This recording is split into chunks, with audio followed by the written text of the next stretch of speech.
Do you struggle with time management and the never-ending to-do list on your desk? I know what this feels like, and let me tell you, there are several things that you can do to become more productive and drop the busy, unnecessary work. I'm Melody Barker, and as a certified speaker, author, and entrepreneur, it truly is overwhelming when you're doing your best to be organized, but you can't seem to make it through the mountain of projects, paperwork, and deadlines. So today's video, I'm going to share with you my strategy to time management and increase productivity. While you're here, if you haven't already, subscribe to my channel and click the bell so you can receive a notification when a new video is posted. Okay, let's get started. First things first, I am a proponent of making a list of things and writing down projects that need to be completed. Don't leave it as a to-do list and work on it in the order you wrote it down. Just because you wrote it down first, that does not mean that it needs to be done first. So after you write it down, step one, organize it. Can you group projects together for a more streamlined effort? Is there a mix of personal and business responsibilities on the same list? Organize your list based on the category of the responsibility. Your first step is writing down and organizing your list. Yes, do a brain dump and get everything that's on your mental to-do list into a written list. Then step two, prioritize the list. Maybe you need to prioritize them by deadlines, time required to complete the project, additional resources that may be required, or the participation of other people. Really consider your greatest payoffs and what will make the greatest impact. I prioritize deadlines and create a workflow so that projects are completed on time. I have weekly deadlines and I use my Google Calendar for reminders and notifications. I will also use the alarm on my phone for a 30-minute reminder before meetings. This way I can work on existing projects and have a fresh reminder before a meeting with a client or a final presentation. Spoiler alert, if you are truly swamped, set a limit on personal screen time, scrolling, and Netflix. Consider a guideline until you're further ahead and not running behind that gives you free access to your screens after 8 p.m. This way you've spent your daytime and your business hours focused on true priorities. And when it's time for meaningless scrolling, you're not sacrificing valuable time for unimportant interest. Step 3. Delegate. There's something about our human nature that finds it hard to let go and trust others to complete something on their own. Delegation for me has been one of the hardest and best lessons I've learned in leadership and personal growth. Delegation is possible when you realize that you do not have to maintain full control of a situation. Delegation is necessary for any personal, business, or ministry to grow. When you write out, then organize and prioritize your list, identify what you can delegate. Ask yourself, am I the only one that can do this? Who can do this, and will it have a same or similar outcome? If the answer is yes, then delegate it. When you invest in people to help them grow and find their personal success, it will often require that you give them responsibility through delegation. Don't withhold their ability to learn and grow because you want to have your hands on every aspect of a project. Step 4, block interruptions. I used to work in an office with 13 women. I was the office manager and director of operations for the organization, and this meant that nearly everything the organization I was doing, I was involved in at some level. Decision-making, event planning, overseeing construction and remodeling, running the day-to-day office, and managing office politics. It was never-ending, stressful, and draining. Don't get me wrong, while I was in it, I mostly loved it, but the magnitude of the details I cared for could not allow for constant interruptions. At one point, I printed a sign that said, "Please check back in 1 hour." It was great and kind of funny. I never put a start time on the sign, and when people would ask about it and when they would ask, "When will this hour be up?" I would say, "The hour starts every time you see the sign. You can email me to say that you need to meet with me, or you can call my office if it can't wait." Other than when that sign was posted, my door was open. Literally, I had an open door policy. The simple sign and explanation to the rest of my team worked. Do you need to make a sign? This week and next, try posting a sign that asks people to come back in an hour. During that hour, stay off your social media and work diligently on your most important priority. Stay focused and be intentional with this time. You are politely letting people know that you're not available, and they should respect that. Keys for staying focused and being intentional look like this.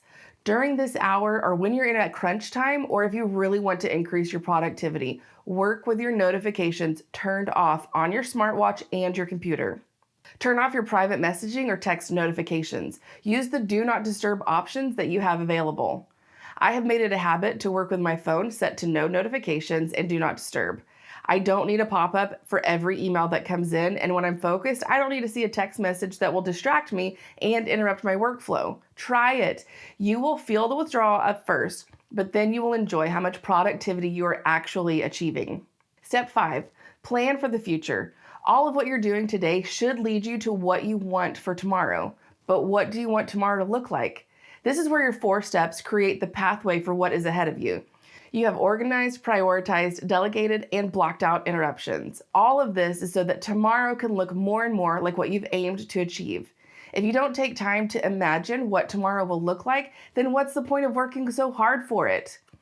I really enjoy time on the water and traveling. I love taking an annual end of the year vacation. I plan in advance the time I want to take away and work hard to make sure I can have the vacation I want in the location I want. On my desk, I have 2 sticky notes that help me focus today because of the goals I have for tomorrow.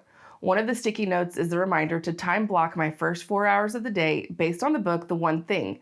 I drew a pyramid, like the image in the book, to remind me that everything I do must be based on my purpose. Purpose defines priority, priority drives productivity, and productivity produces profit. The second sticky note is my 5 years from now position. This is also from the book, The One Thing. The author challenges the reader to think of what they want to be doing 5 years from now.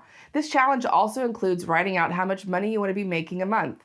He said if the number doesn't scare you or if it seems reachable, then multiply it 5 or 10 times until the number is a goal that seems impossible. Each day when I sit down at my desk, I see these 2 sticky notes reminding me to focus, be diligent, and to work hard. Hard work will pay off. In the Bible, it says, lazy hands make for poverty, but diligent hands bring wealth. Proverbs 10:4. Diligent hands will rule, but laziness ends in forced labor. Proverbs 12:24. The plans of the diligent lead to profit as surely as haste leads to poverty. Proverbs 21:5.